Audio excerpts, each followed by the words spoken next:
La tradició ceramista de Verdú és un tret cultural identitari, tal i com es pot veure a través d'aquesta peça.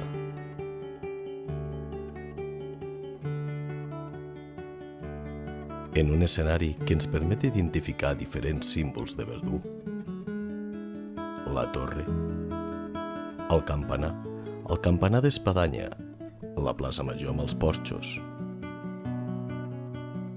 També hi podem distingir peces de ceràmica que es van treballar durant el curs.